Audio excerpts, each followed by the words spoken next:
Want a sword? Get a mentor. Hey, it's Nina Carmichael, and we make these videos because you're probably the most ambitious person in your circle. But you know you're capable of more, and you need a push by surrounding yourself with the best. So today, let's learn from one of the best, my husband Evan Carmichael, and learn how to figure out the life that actually works for you. Enjoy!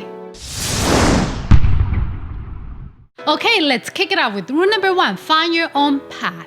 People don't know what balance is for them.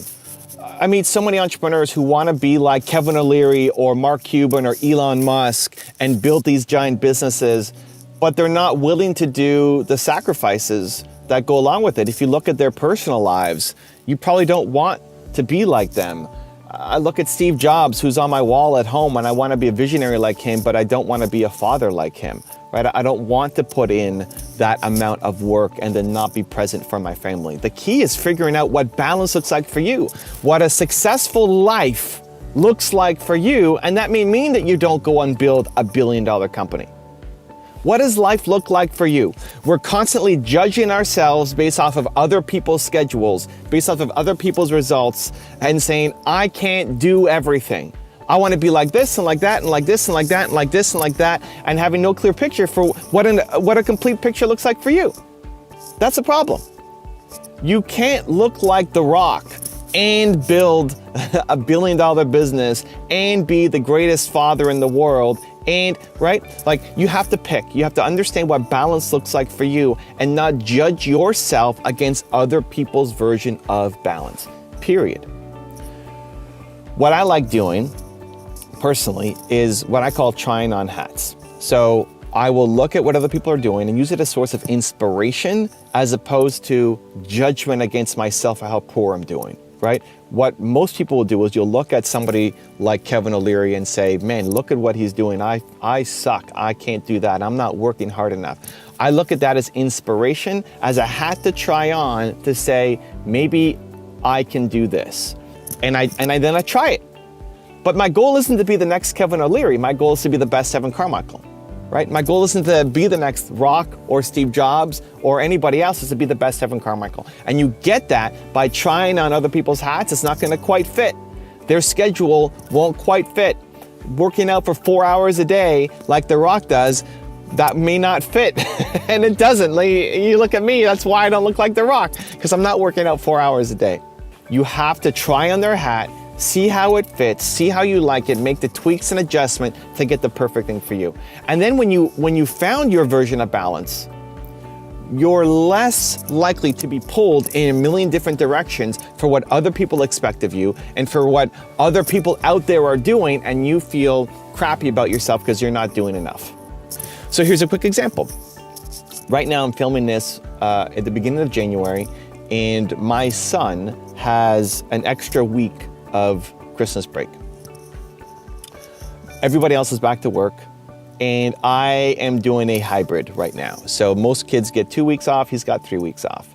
I am spending half my day with him, having fun, doing father-son things, and half my day working. So the morning, I'm here right now filming videos for you. Nina is in Costco. Can we see the Costco sign? There, see? Nina's in Costco. There's Costco. I'm filming. I'm spending the morning making YouTube videos for you guys. And in the afternoon, I'm going to be with my son. I want to do that. I'm okay with that. I'm missing opportunities right now. I could be making content all day long. Those videos, maybe the video that I would have made this afternoon is one that gets 10 million views and blows up my channel, right? Like maybe that happens. I'm okay with that.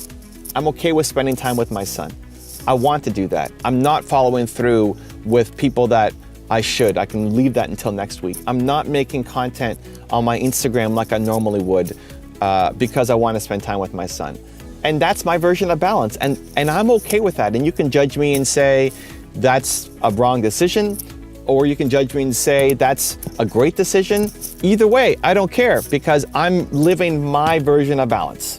I'm proud of myself for my actions, and that's all that matters. Are you proud of yourself for how you are living your life? Period. When you go home, when you look at yourself in the mirror, are you proud of today?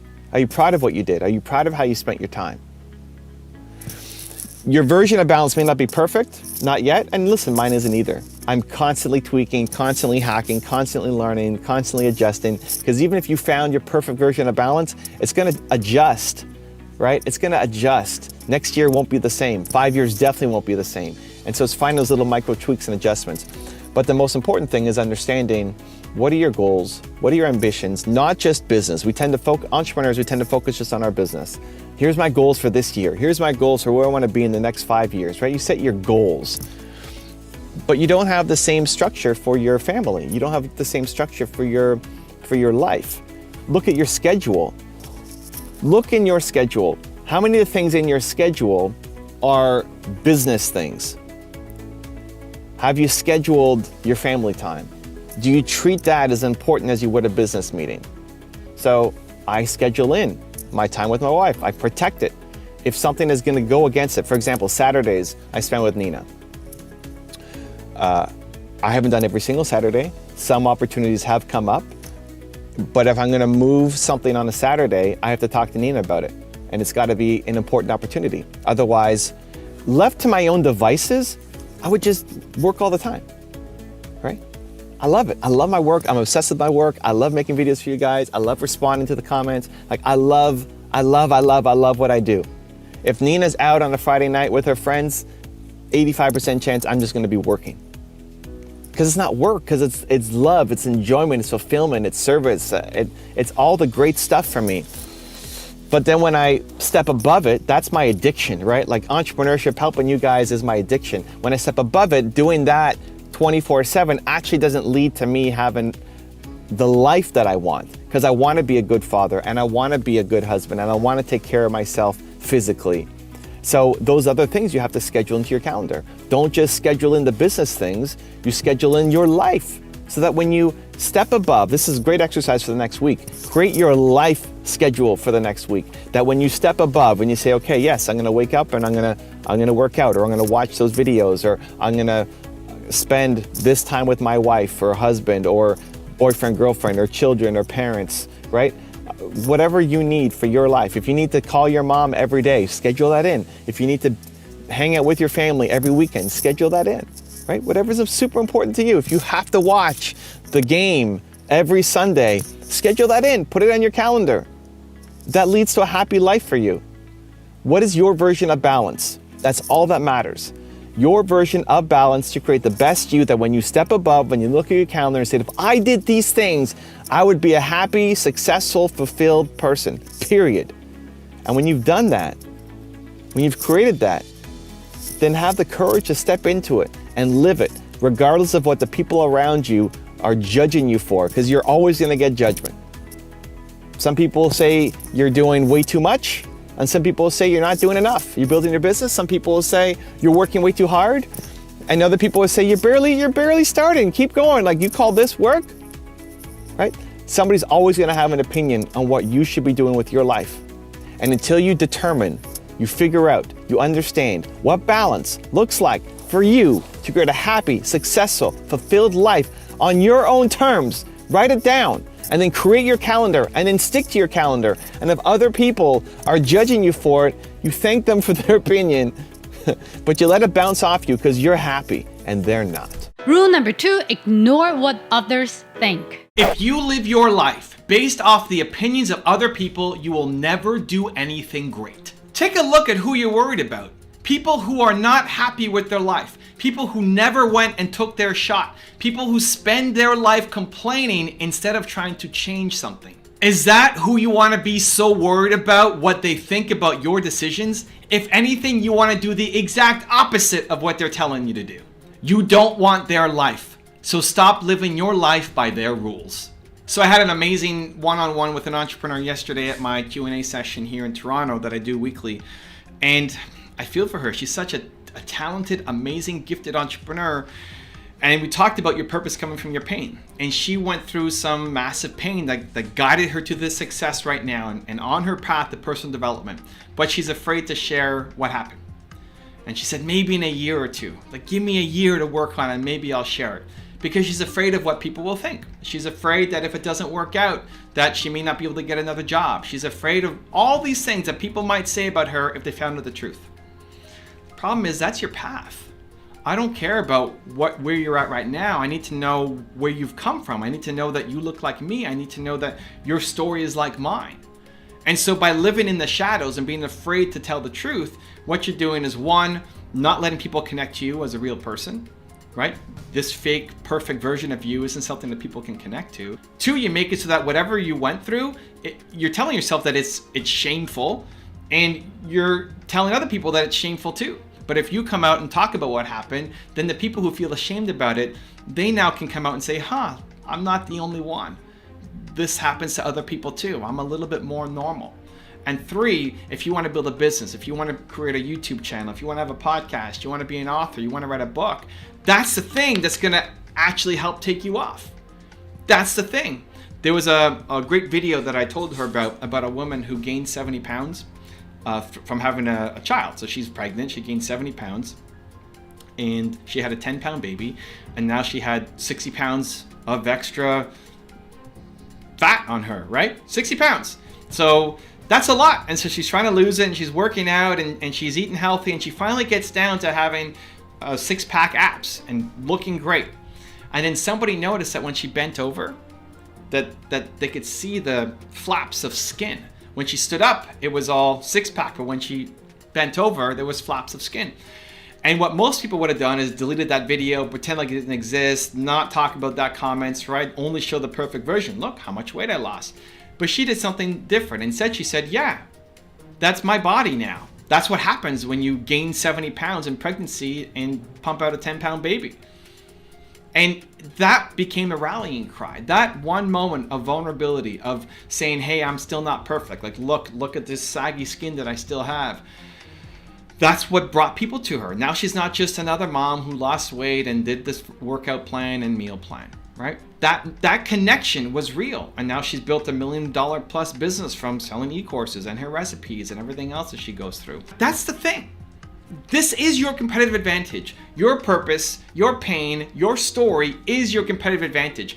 I do not want to learn from you until I know that you've been through what I'm going through.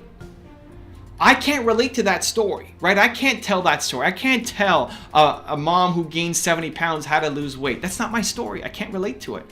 But helping entrepreneurs, I can, because I struggled and I suffered, and I was making $300 a month, and I was eating the same bean salad lunch every day, and I celebrated with only McDonald's French fries because I couldn't afford to buy it. All of it. I struggle with fear and embarrassment and shame. All of it. I know what it's like. I've been through that. And why I do what I do now is because I want to try to make the path a little bit easier for the next generation of entrepreneurs, for you.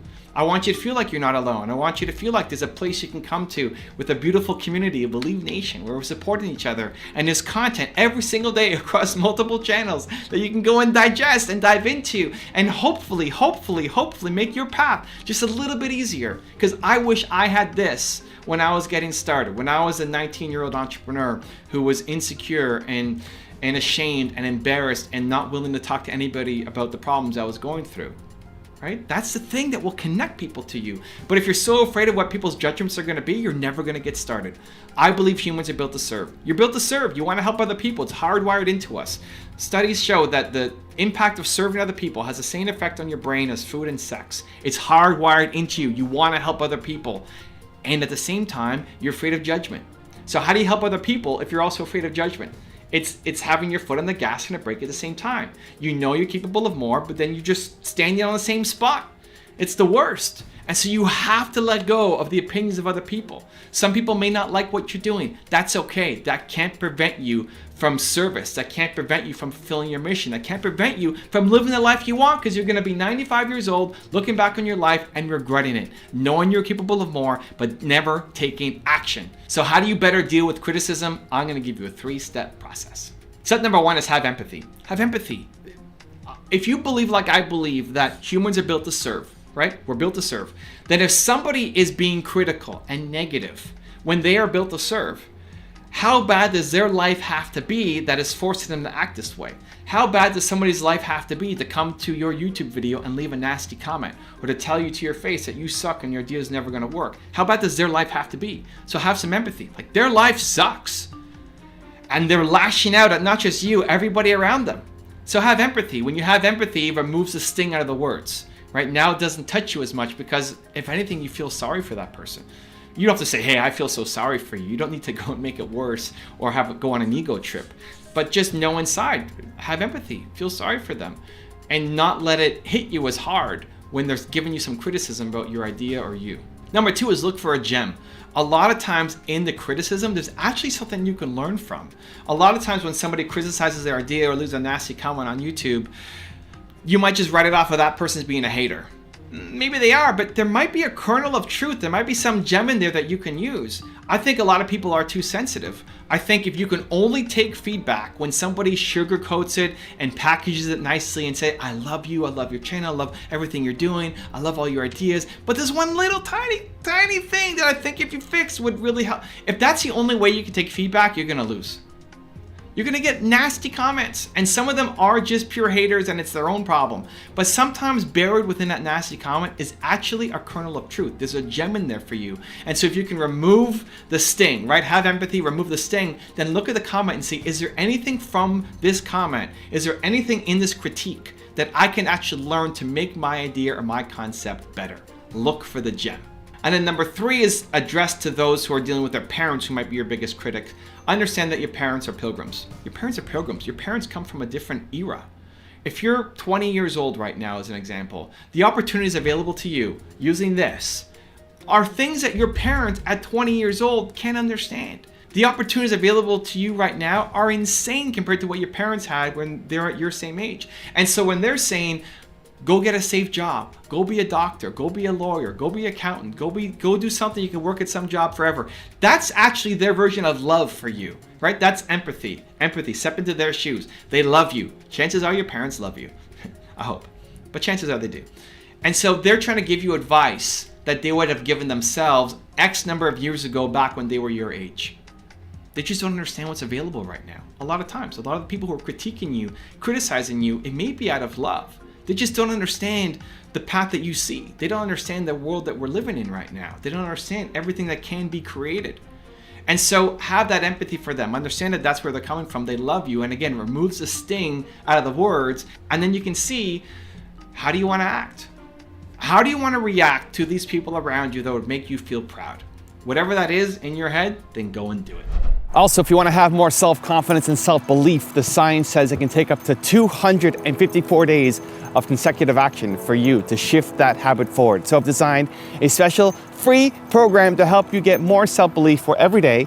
For 254 days, I will send you an email to an unlisted video that if you watch it, will shift your confidence forward. The links to join for free are in the description below. If you're doing work that you love, you're more likely to follow through. You're more likely to do it because it doesn't feel like work, because you love doing it. The people who win work the hardest because they love what they do. Create an outline and a schedule. What I found really helpful for me was to create an outline at the start. Rule number 3, stop complaining. Your entire life changes when you decide to take responsibility for where you're at, for your happiness, for your success, for where you're at in life. When you decide that I am responsible, everything changes. We don't want to because it's easier to blame somebody else. It's easier to blame somebody else. We don't want to blame the person in the mirror. We don't want to blame ourselves. It's somebody else's fault, right? It's Nina's fault that I'm not happy. Where are you, Nina? Blame yourself. It's Nina's fault that I'm not happy, right? It's so good to put the blame on somebody else because that means I don't have to do anything. But when you take the personal responsibility, when I say, it's my fault that I'm not happy. It's my fault that I'm not more successful. It's not my team's fault that my company's not blowing up as big as I wanted to. It's my fault. I need to get better. It's not my trainer's fault that I'm not getting results in the gym. It's my fault, right? I got to eat better. I got to work out more. It's my fault. It's your fault. You are where you are because of you. And when you accept that, then you choose to now live a life of being able to make progress. Most people don't want to do that. Most people would rather consume entertainment instead of education. Most people would rather consume entertainment and sit down and watch Netflix and forget about their crappy life than try to fix it.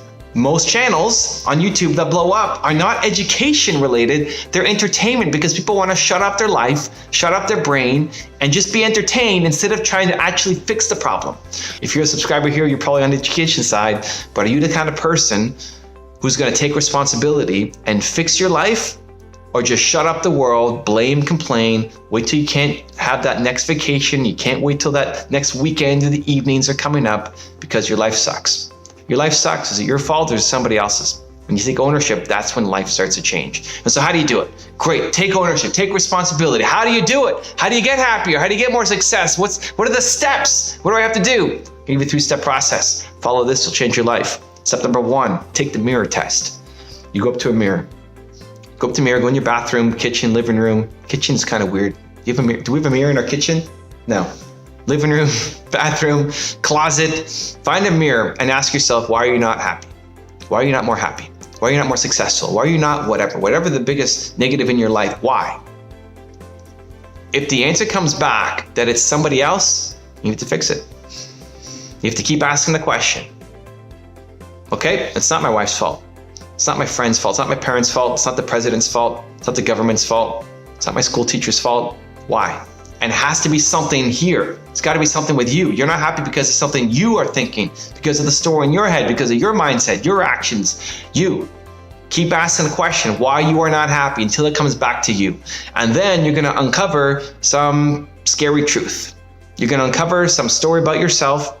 And listen, we all have something. Guys, we all have something. There's something we don't like about ourselves. It's okay. Own it. This is the thing that we're going to work on. This is your path. This is your salvation. This is how you fix things.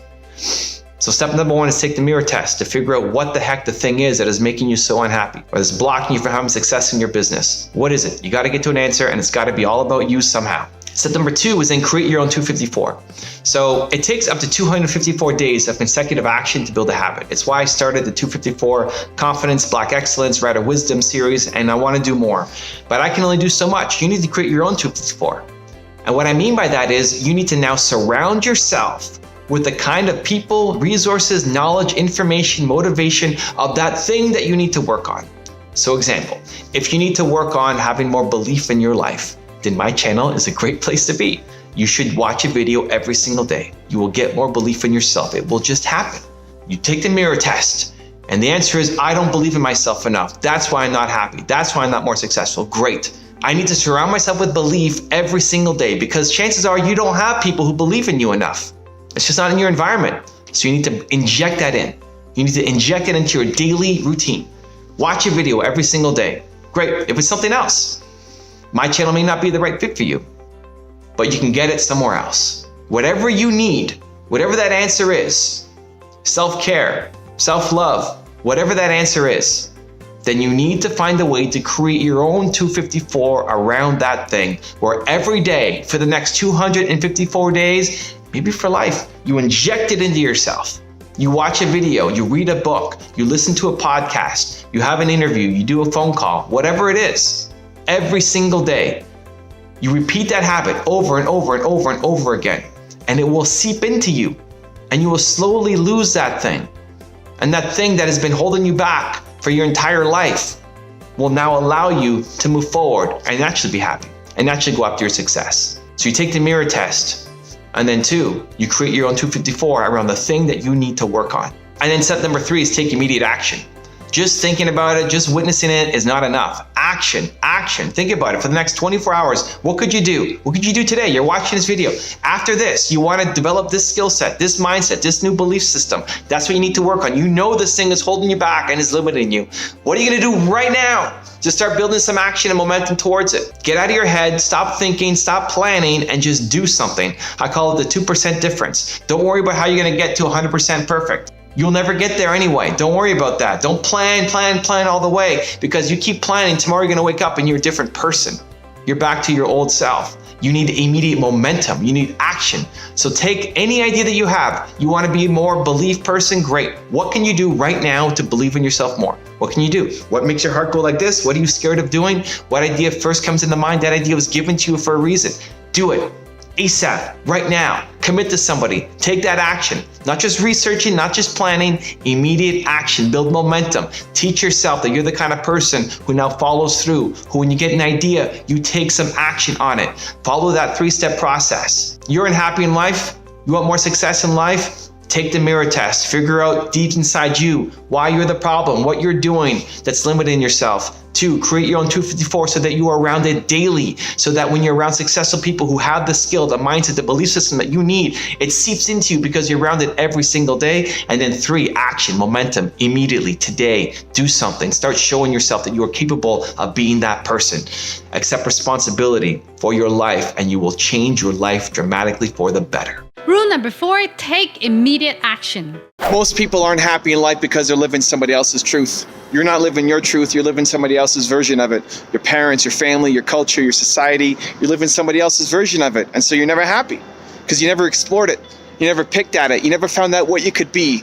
And you settled for something less than what you're capable of. You know you're capable of more. You may not know what the thing is that you should be doing, but you know it's not this thing right in front of you. I can't tell you how many people I've met on this tour who have that story to share. I had a woman whose father told her that women should not be doing any kind of entrepreneurial ventures, that women are meant to be teachers. And so she spent 15 years being a teacher before having the courage to jump off and start her own business. And now she has a multi-million-dollar construction business. I had a girl come up in Albuquerque, where I am right now, who studied for years to be an accountant. Why? Because her mom was an accountant.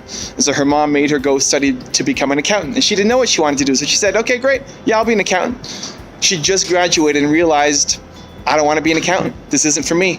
It's easy. It's the path that my parents took. Like, it's great for me to get into it. I can get easy money. You know, my mom said, I'll like it when the money starts coming in, but money's coming in and I don't like it. I want to do something else. I know I'm meant for something greater. And so she told her mom, I don't want to do this. I want to learn how to be a management consultant and I'm going to go back to school. That takes a lot of guts. That takes a lot of courage. Most people do not have that courage. Most people do not have the courage to stand up to their parents and say, I don't want this life. It doesn't mean you have to hate them. You have to attack them. You have to tell them they're wrong. This is for you. You don't want that life. Most people never had that courage. And the story that comes to mind for me is Actio Morita. And use this as motivation, as wisdom. If you are trying to battle your parents or your culture, your friends or your society, remember Actio Morita. He started Sony. Now he came from 11 or 12 generations of sake brewers, Japanese background. The Japanese culture is super family oriented, and the oldest always takes over the family business. The oldest has to follow in line with what the family was doing. And so he was expected to take over the sake business. And it's not just one generation. You're talking 11 or 12 generations in a Japanese society. And he said, I don't want to do this. I want to start my own business, a technology company, at a time when Japan was known for super low quality products. This is the man who put Japan on the map for high quality products. That products coming out of Japan meant something, was a stamp of quality because of Actio Morita. And he went on to build one of the most successful brands in the world, Sony. But it starts with having the courage to say, that's not my life, that's not my truth, that's your truth. And it's out of love. Your parents love you, your friends love you, your society, your community, they love you. It's not out of hate. It's very few parents who say, do this because you're gonna suffer. You know, it's out of love. They just have a different version of it. Their world is different. They don't understand the world that you're growing up in. And so you have to have the courage to go off and start your truth. The challenging part, though, is it's uncertain. You don't know what it looks like. You haven't started. And so here's what I call the 2% difference. This is the secret to moving forward. As soon as you get an idea, you get an idea for something, trust that idea. Trust that idea that it's actually the right thing for you. Because what we typically do, you get an idea and then your brain talks you down from doing it. Your brain says, well, you're not talented enough, you haven't gone to school, you don't have the money, you don't have the resources. It talks you down from doing that big crazy thing. I believe that idea came to you for a reason and you need to trust it and go take action on it. Even though it doesn't make sense. You're trying to solve a matter of the heart with your head. You can't logically think your way through how you're going to feel about something. You can't. You can't think your way through if you're going to like sushi or not. You can't think your way through if you're going to love somebody or not. You can't. Similarly, in finding your truth, finding your passion, finding your calling, you cannot think your way through it. You have to feel it. And so the starting point is going off and doing it. And as soon as you get that idea, while you're feeling bold, while you're feeling inspired, to go off and take some kind of action. I call it the 2% difference. Don't worry about trying to get to 100%. Don't worry about planning and strategizing and figuring it out and thinking. That's what most of us do. You get an idea, you think, you start thinking, right? You plan. How do I get to that 100%? No, You've lost because you're going to wake up tomorrow a different person, because you're going to go home today, plan, and wake up tomorrow a different person and then not take action because you're scared. Because your brain will start talking you down from that crazy big idea. Your brain will talk you down from going off and living your truth. That's what's going to happen. That's what always happens. And so while you're feeling the energy and the momentum, you got to take some action. Instead of planning how to get to 100% of the way, you take action immediately on getting 2% of the way. 2%, the 2% difference. Go from 0 to 2%. If you can't take immediate momentum to getting 2% of the way, you will never get to 100%. You have an idea to make a YouTube channel. Great, go make a video right now, today, ASAP. The 2% difference. Make your first video right now with your cell phone. What most people will do is start researching, right? What am I going to talk about? What am I going to wear? What's my hair going to look like? What camera do I need to get? What phone do I need to get, right? What's my lighting going to be? What microphone? Think, and then never do. Because you're a perfectionist.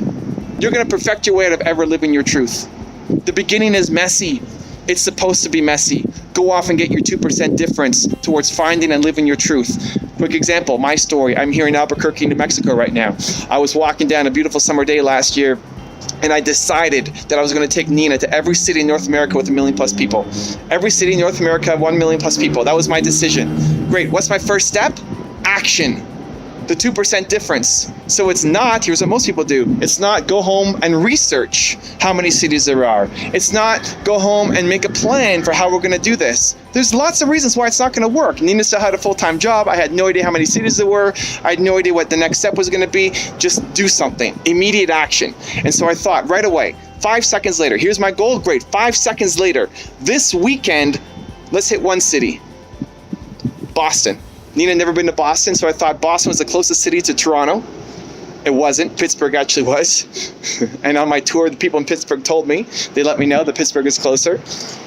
But it doesn't matter. This weekend, we're going to go to Boston. It was a Wednesday that I decided, and on Friday night, we were leaving for Boston. Boom, I hit 2%. There's 50 cities. We're going to hit one this weekend. We're going to get 2% of the way done. On the way back from Boston, we decided to do this tour that I'm on right now. And now we're going to hit 50% of the cities on my list. Momentum. That's the thing that's missing, momentum, because you're trying to be perfect. You're trying to fully understand your truth, but you can't think your way through your truth. You have to experience it and feel it. And the starting point is a 2% difference. So take whatever idea that you have and train yourself. I want to burn this into your nervous system. This is one of the most important things you can do of all time. As soon as you get an idea, action, idea, action, idea, action. The more you can shortcut that window, instead of taking a week to take action or a day to take action, immediate, 5 seconds, idea, boom, some kind of 2% action, and expect it not to be perfect, expect it not to be the best plan. My plan was wrong, right? Pittsburgh was closer. In my head, I thought it was Boston. We went down the wrong path, but the momentum is what matters. And now we're 50% of the way. And now I'm going to close that gap and get the rest of it. The 2% difference. Go find your truth. Rule number 5, the last one before our very special bonus clip, take control of your decisions. Every time you say, I can't, you're teaching yourself that you suck. Because you've quit, because you've given up. It's not your fault that you can't do it. It's your work, or your school, or your family, or all the other commitments that you have, but not your fault. Nope. Nope. Nope. Change your I can'ts to either I'm going to or I choose not to. That's how you take back control of your decisions and your life. So I recently listened to this Chinese song and I got obsessed with it. I was playing it all day long and I loved it. I don't know what they're saying. I don't know what the words mean. I loved it. I go to bed and lyrics start coming to me. Rap lyrics. In full sentences, right? The first one comes in, okay, wake up, I'm in bed, I'm lying in bed, I'm trying to sleep, it's 11 o'clock, trying to sleep, idea, rap lyric, come, okay. I write it down. Again, rap lyrics come, write it down. More, write it down, until 3 in the morning, I haven't slept yet. Ideas just keep coming for this song that's like, I need to make a rap. And then what comes into my head is, what? You're gonna make a rap? It's easy to get locked then into I can't mode. I can't do this. I can't start that. I can't do a rap. I didn't go to school for that. Not that you go to school for rap. I didn't rap growing up. I don't have musical talent, right? That's not what people know me for. That's not what people expect from me. I can't rap. That's where most people quit. But instead, I decided I was gonna get up at 3 something in the morning, go to my computer, finish writing out my lyrics, and then I spent the day rapping. And that night, finished the video, sent it off to Christina, my editor, to put it together, and the next day we released my rap video. Now, maybe you love it, maybe you hate it, it's gotten some decent responses. It was tons of fun to put together, and most importantly, I taught myself in all of these things. These are all great micro moments to teach yourself that you're amazing. Whenever you say, I can't, and you do it, that's how you build self-confidence. That's the birthplace of self-confidence, self-love, self-respect, is taking something that you think that you can't do and just trying. Not even doing it full out, because I don't expect my rap to go off and win any kind of awards, right? But I tried it, I did it, I released it. Expect to suck at the beginning, that's okay, it's normal, it's part of the process. But in those moments of I can't, and then turning them into something that actually exists, is where your genius will come. I look at my top 10 series, and it's partly why I have Kanye on my wall, because the first video that I made was on Kanye. First top 10 was on Kanye. It was 5 years into my YouTube career. I did a response to my friend Mark Drager from Phantom Media, and I said initially, I can't do this. Like, I can't make a video now on this. I have all these other commitments. I have a full day ahead of other stuff that I'm supposed to do. And said, no, I did action. I'm just gonna do it. Forget it. I'm gonna make it. And I didn't expect it to do well. Luckily, it actually did. And then that became this whole thing of making, I don't know how many top 10s, hundreds, maybe 1,000. I don't know how many top 10. How many top 10s have I done? I have no idea. But it started off as just idea. Trust your ideas. Know that they're amazing. Stop saying I can't to yourself. This is where you need to take control of your head and your heart. You have to make decisions with your heart and then use your head to figure out how to do it. Anytime you're doing something new, super important. Anytime you're doing something new, I'm gonna make a rap, I'm gonna make a top 10 video, I'm gonna do anything outside my normal thing, right? Same for you. Anytime you're doing something new, it doesn't make sense because it's new. What is brand new doesn't make sense. You're creating something new. And so your head, your logical brain that's designed to keep you safe, doesn't understand it. Its job is to protect you and says, don't do that. You can't do that. Because one, it's never been done, and because we have all these reasons why it's not possible for you. Not just anybody else, for you. Like, you can't do it because you haven't done it before. That's what your head says. Your heart can create something new. Your heart creates art. Your heart makes up a world that hasn't existed before. And so at the very beginning of many projects, your head and your heart are against each other. Your heart's saying, I want to make this. Your head's saying, you can't make this. And so you end up staying stuck in limbo with all these ideas, never taking momentum because your head and your heart are fighting. You've got your foot on the gas and the brake at the same time, never moving, knowing that you're capable of more. And so you make the big decisions in your life with your heart, and then you rally your head to say, okay, we're doing this. I'm making the rap video. I'm making the top 10. You're gonna do your crazy idea. And then your head says, ooh, okay, they're serious. Let's figure out how not to die doing this, right? Let's figure out how to actually make it work. So you make the big decisions in life with the heart, and then you use your head to figure out how to go out and accomplish it. So how do you stop saying I can't and turn your ideas into action? I'm gonna give you a 3-step process that I think will help. Step number 1 is say I can't, and then have a blank. And then fill in that blank. Like, what can't you do right now? I can't, and not some stupid thing like I can't fly. I can't jump off a building. Okay, great. Like, what are your actual goals? What do you want to accomplish in your life? Accomplish with your business? What do you want to have happen? Within that context, what are you telling yourself that I can't do? So when you say I can't, and you leave a space there, what's the first thing that comes to your mind? If you need help, if you're not getting it, go look in the mirror. Serious, like, pause this video, go to the mirror, look at yourself in the eyes and say, I can't, and then see what comes up. Whether you actually say it out loud or it's just in your head, that little voice inside your head that is oh so powerful. What is it saying that you cannot do? Write it down. Step number 2 is you're gonna do it. Do it. Whatever the thing is, do it. You can't rap? Rap. You can't make a top 10? Make a top 10. You can't whatever? Do it. Like the smallest possible way. If it's make a rap, I don't expect a fully polished, amazing video, right? The 2% difference. Take that idea that you have, and instead of planning to get to 100%, the 2% difference is figure out what is the first 2% of that idea and just do it. You say you can't do it, great, do it. The difference between doing something and not doing something is doing something. So just go do it. Show yourself. This could be the greatest day of your life. If you take something, this is what you want to train yourself. Like if you say, I can't do things, if you're in the habit of saying, I can't, you need to flip that. And it's not, again, some monumental thing, some giant event that happens. It's a daily battle with yourself. Confidence comes from the daily battle with yourself. Of flipping I can't to showing yourself that you can try, that you will, you're gonna do it. So do it. Whatever that I can't is, go do it.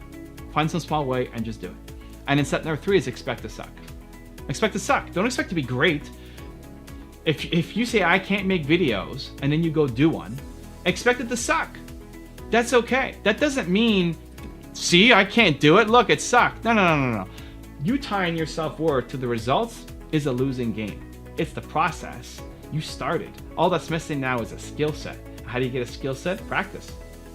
Practice. If I suck at making rap, but every day I worked at my rap skills, I would be better. I may not win a Grammy, but I could spit out some fire rap. I just believe it. And I want you to believe that too, that whatever this thing, you might think, that's ridiculous. That Evan Carmichael thinks he could be a rapper. That's what I want for you. Because everybody's saying that you are ridiculous for thinking that you can become an X. And worse than that, you are saying that it's ridiculous for you to become an X. You can be an X. Practice, dedication, hard work. It's just a skill set. The thing that's missing is momentum. Momentum comes from the belief that it's possible. So you can't what? You can't X? Do it. And expect to suck. And prove to yourself that you're capable of starting. You're capable of building momentum. And that now the only thing missing is a skill set. And just like any other skill, you can pick it up through practice. Everything that you want out of life is on the other side of your fears. Every great thing that you want out of your life, the life you want to create for yourself, for your family, for the community, for the world, the life that your family and you deserve is on the other side of the things that you are afraid to do. And if you never jump into it, if you never address them, if you never do those things, those great ideas that you got inside your head that could change the world, if you never take them on, you'll live your entire life knowing that you were capable of more, and that you played small. You might have convinced yourself of all the reasons why you can't do it, but really deep down it's just fear and you played small. And we need to change that in this video. I just came back from doing an event this weekend. It was virtually, where I spoke in front of a couple thousand people. And just before going to speak, my niece was in the other room and she asked me, hey, are you nervous? Are you nervous about this speech you're about to give? I didn't have any slides. I was set to speak for almost an hour. And I had 1 or 2 thoughts that I wanted to make sure I got out. And I just wanted to jam with the audience. My favorite thing to do isn't just to give a prepared speech, but to try to bring as much value based off of the people in the room and get their questions and answer them. And so she said, aren't you nervous doing that live with no slides? Like, are you nervous? Like, yeah, I'm nervous. And I do scary things. If you look at your calendar for the next month, look at it. Look at what you've got booked in your next calendar. If there's nothing in there that scares you, I believe that you hate your life. That just means that you're doing the same thing over and over and over again, right? You're photocopying your life over and over and over and over and over and over. Every day is the same. If there's nothing in your calendar that scares you, everything is the same. People ask me all the time, they message me and say, how do I remove the fear? How do I get rid of all the anxieties? Like, well, you don't all the way. Having too much anxiety, sure, but you don't want a life with no stress, with no anxiety, with no fear. That means you're repeating the same day over and over again. You would hate that life. You'd be bored out of your mind. You'd be bored out of your mind. So you don't want that life. The key is we're not attacking it. We're not addressing it. You're not doing enough to jump into the thing. And so you're just reliving the same fear in your head of what could happen over and over and over and over and over again. The path through fear is through. It's not to play small. Every time you get scared of something and you don't do it, you're teaching yourself to have less self-confidence. If a great idea comes to you, maybe you get a great idea from this video or another video or a book or a friend, you get inspired, a great idea comes to you.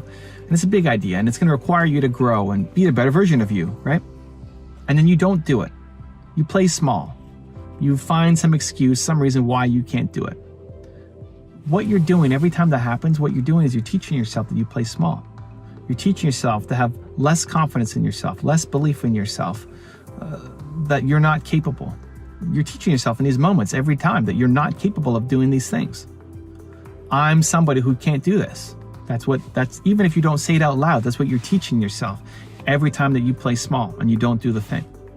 You need to start to flip it.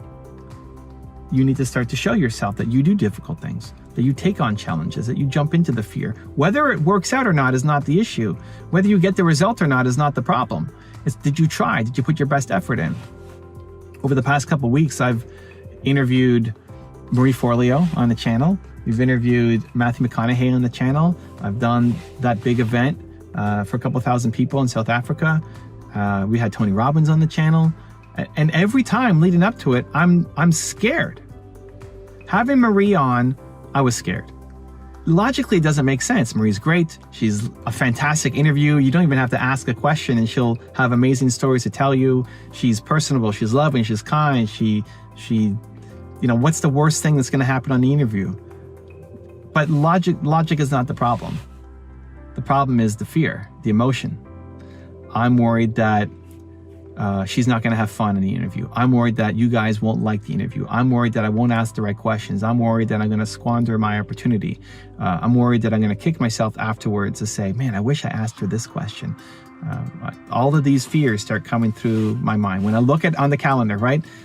Look at your calendar a week ahead and see what's on there. I looked at that and like, ooh, okay, Marie's coming up. I got to make sure that I do a good job. But I don't let the fear stop me. The path through is through. You have to show up. Because what happens is if you don't show up, again, you teach yourself that you suck. On the Matthew one, I had Matthew McConaughey on the channel, and I was super scared for that one because I don't know that much about him. I don't know that much about Matthew. I know more of the entrepreneur world, and I don't know, beyond the acting world, too much of what he's done. So I was more scared than usual even for that one. And I'm preparing and I'm researching and I'm watching his other interviews and I'm trying to find my angle and I'm trying to think about what to do. And again, the usual fears of, I hope his internet is good, because on one interview, his internet wasn't very good. I hope I ask good questions. I hope he likes what I'm saying. I hope you guys watch and enjoy all the usual thoughts. And then he ended up being 5 minutes late.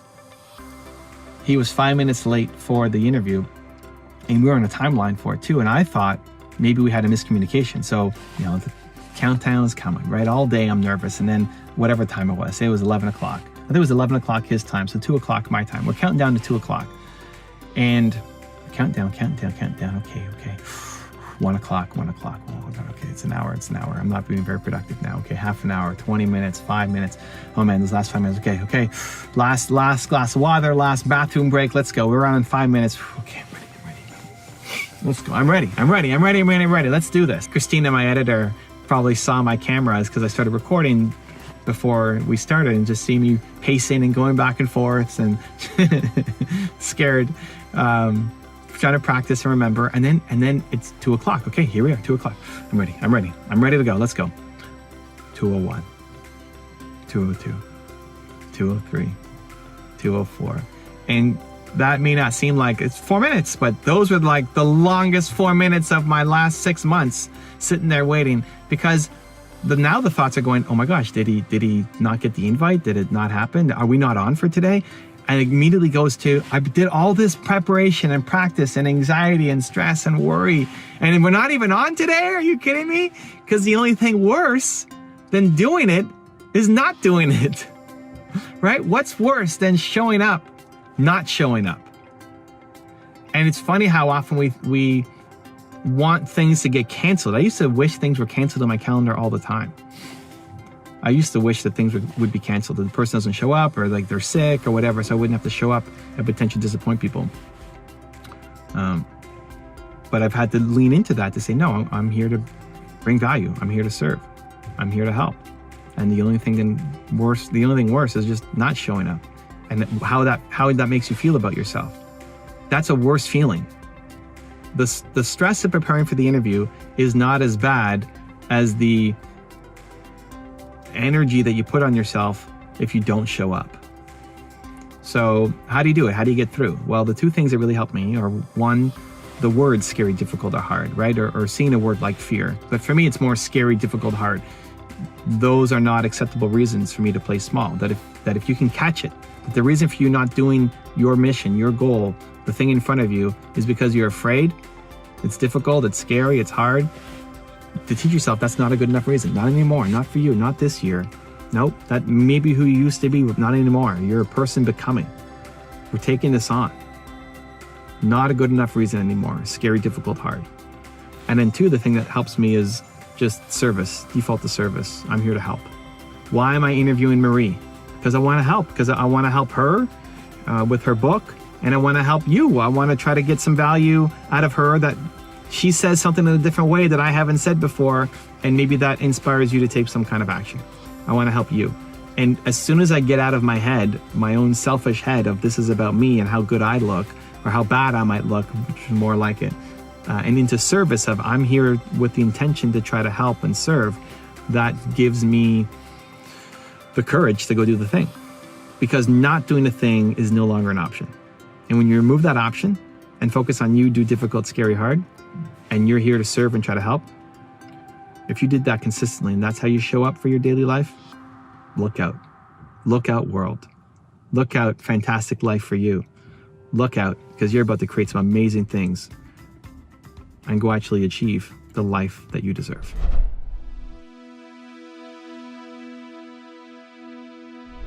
Because you made it this far in a video, I want to celebrate you. Most people start and don't finish. Most people never actually follow through. Most people say they want something, but they don't ever do the work to actually get it. But you are different. You are special. Believe Nation, you made it here all the way to the end, and I love you. So as a special celebration, if you put a hashtag believe down in the comments below on this video, I will showcase you and celebrate you somewhere on the screen in a future video, because you are awesome.